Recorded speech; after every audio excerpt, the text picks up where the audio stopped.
ఇది నవ్వాలో ఏడవలో తెలియని సందర్భం. మా దగ్గర గ్రామాలలో ఒక సామెత ఉంటుంది. సామెత ఏంటంటే, సంపినోడే పోయి సమాధి కాడ కుటుంబ సభ్యుల కంటే ఎక్కెక్క ఏడుస్తాడంట. వాడే చంపుతాడు, వాడే సమాధి మీద కూర్చొని ఏడుస్తూ ఉంటాడంట ఇంటోళ్ళ కంటే ఎక్క. గట్ట ఉంది మన బీఆర్ఎస్ నాయకుల వ్యవహారం.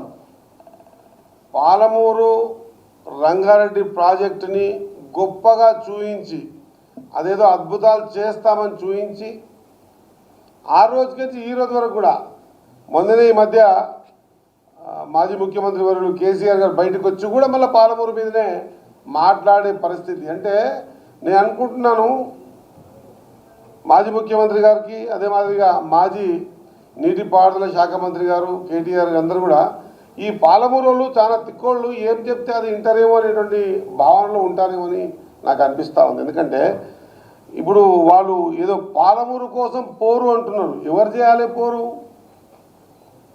ఎవరైతే అధికారంలో గతంలో లేకుంటున్నారో, అధికారంలో లేరో వాళ్ళు చేయాలి. ఒకవేళ చేయాల్సిన పరిస్థితి వస్తే, అరే పాలమూరు వెనుకబడ్డ జిల్లా, వలసల జిల్లా అని రకరకాల వేదికల మీద మాట్లాడిన మీరు, అధికారం మీ చేతికి వచ్చినప్పుడు మరి మీ 10 సంవత్సరాల్లో మీరు చేసింది ఏంది పాలమూరుకి? ఇప్పుడు గది ఇచ్చిపెట్టి పాలమూరు తర్వాత స్టార్ట్ అయినటువంటి కాళేశ్వరం, ఆ కాళేశ్వరం పెట్టుబడి పెట్టిన డబ్బులు ఎంత? ఆ డబ్బులు పెట్టుబడి పెట్టగానే అది మేడిగడ్డ కూలింది అనగానే మీరు మేడిగడ్డని ఒకటే చూస్తున్నారు. మొత్తం ఇది ఒక సమూహము, కాళేశ్వరం అంటే మేడిగడ్డ ఒకటే కాదంటున్నారు. మరి నేను కూడా గదే అడుగుతున్నా, పాలమూరు రంగారెడ్డి అంటే నేను ఒకటే మోటార్ బిగించి ఆ మోటార్ ఇట్లా స్విచ్ నొక్కి అర్ధగంట తర్వాత బంద్ చేయగానే పాలమూరు రంగారెడ్డి పథకం అయిపోయేట? ఏడుకెంచి ఏడు వరకు ఉంది, ఏలూరుకెంచి లక్ష్మీదేవిపల్లికి ఉంది. మీరు ఫస్ట్ ఇచ్చిన జీవోలో ఏమని రాసిర్రు? మీ ఏలూరుకెంచి లక్ష్మీదేవిపల్లి వరకు 21 ప్యాకేజీలతో మీరు జీవో ఇష్యూ చేసారు. అసలు మీరు 21 ప్యాకేజీలతో జీవో ఇష్యూ చేసి మీరు 18 ప్యాకేజీలనే పిలిపించి 3 ప్యాకేజీలు మర్చిపోయారు. 22,000 చిల్లర వేల కోట్లతో స్టార్ట్ చేసినటువంటిది డిపిఆర్ తయారు కాగానే 50,000 కోట్లు దాటే. ఆ 50,000 కోట్ల మీరు పెట్టుబడి పెట్టింది ఎంత? 22,000 23,000 కోట్లు పెట్టిర్రు. మరి మీరు పెట్టిన పైసలే గంత ఉంటే 50% క్రాస్ కాకపోతే ప్రతి వేదిక మీద ఏదో వీళ్ళు ఏం చెప్తే అది వింటారు, వీళ్ళకి ఏం అర్థమైతలేదు. ఇక మేధావులం మేమే, ప్రాజెక్టులు అంటే మాకే తెలుసు, నీళ్లు మేము ఎక్కడ తిప్పితే అక్కడ మలుతాయి, నీళ్ళని మా మాట వింటాయి, పగళ్ళు రాత్రి ఆలోచన చేస్తే పొద్దుగా కట్టేయగలుగుతాం. ఇంకా ఆ భ్రమల నుంచి బయటికి రావాలి. పాలమూరు పోరు కోసం పోరు యాత్ర కాదు.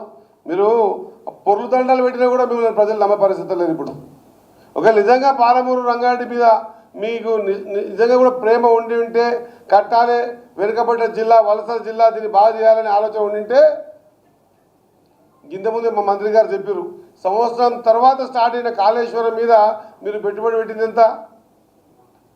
మరి పాలమూరు మీద వివక్షత ఆనాడే చూపిస్తుంది. మళ్ళీ మీరు ఇప్పుడు పోరుపాటు అంటున్నారు. మీ పోరుపాటును ఎవరు నమ్మాలి? ఎట్లా నమ్ముతారు ప్రజలు?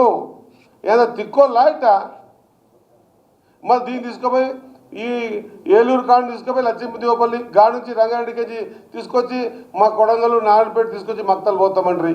మాకు 12 కిలోమీటర్లే పక్కల మక్తల్ నియోజకవర్గానికి కృష్ణమ్మ స్టార్ట్ అయింది మాతాన్నే. ఇవన్నీ మంది నమ్మే పరిస్థితి లేరు కాబట్టే మిమ్మల్ని ఇంటికి పంపించారు. ఇంకా రాను 7 వరకు వచ్చిర్రు. ఒకసారి ఎమ్మెల్యే ఎలక్షన్లో మీ పరిస్థితి ఏంది? ఆ తర్వాత జరిగిన పార్లమెంట్ ఎలక్షన్లో మీ పరిస్థితి ఏంది? ప్రజల విశ్వాసం ఎంతవరకు మీరు పోగొట్టుకున్నారు? ఆ తర్వాత సర్పంచ్లు ఎంత పోగొట్టుకున్నారు? ఆ తర్వాత మున్సిపాలిటీ ఎంత పోగొట్టుకున్నారు? అయినా కూడా